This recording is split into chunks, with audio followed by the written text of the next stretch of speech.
Hey folks, a quick word, I hope. I was reading about Mamdani's visit to Trump today. Wasn't much said about it. The woman from Colombia that was harassed and violated by the ICE is free, so it looks like Mamdani made a good deal there. But I have a few things to say about this. I was talking to another friend of mine today we both come from revolutionary socialist backgrounds, not DSA type socialists, not social democracy, from revolutionary socialist backgrounds, but we're both have been very much active in the trade unions and around working people. So we're not one of those isolated lefty types. And the thing about Mamdani, you see, we said earlier on, we think it's a waste of time. He's in the Democratic Party. I wrote about this, he's in the Democratic Party, but we want to be cautious because it's not really in building struggle, in building a movement, not that we're building a movement, but in political life, you have to start from a position of what other people think about things. It's like in the trade union movement when I was active, and some of these lefties said, their unions, the leadership is this, they're that, and they call them names and everything else. The issue is, how do the members see them? And then we have to, as socialists within organised labour and the trade union movement, then we have to develop our strategy, our tactics, our approach in relation to what we see how we see the members relating to them. And so it's the same with this Mamdani thing with Trump. I mean, it's sickening, isn't it? I had a constructive meeting, Trump said, probably.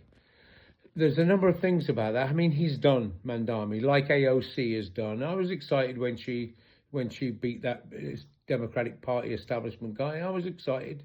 But the party is a killer. It's a death sentence.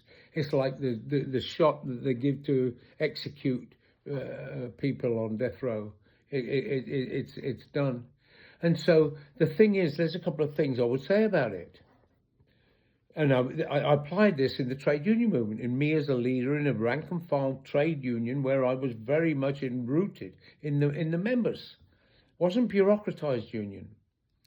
And so firstly, we had a thing when I was in the leadership, the president doesn't no one person meets with the bosses alone in terms of policy, making stuff.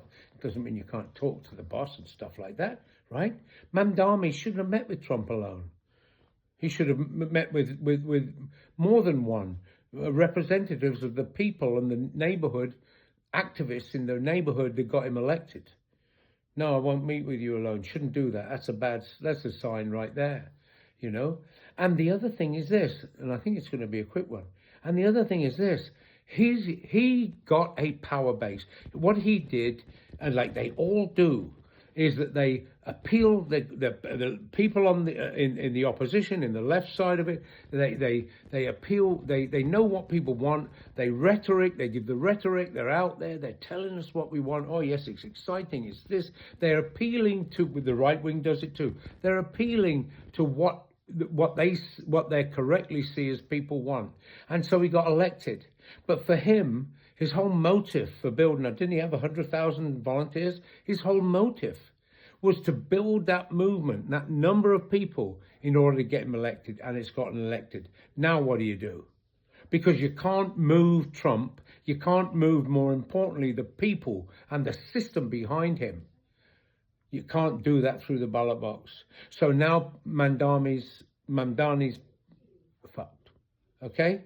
And he is, just like the rest of them. He's going to do the same. It's time and time again. Young people, please listen to me. I'm not the only one that's going to tell you this.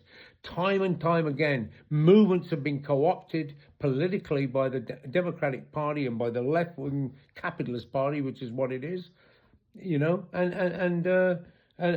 he's done. But that's the main thing to remember. He should be using that 100,000 to build permanent district, regional committees and organization in a smaller level, right? Using that 100,000 people he had.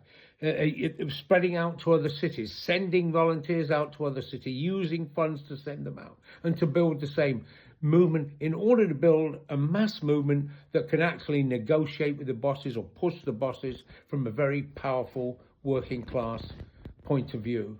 He's not done that. For him, it was about winning an election.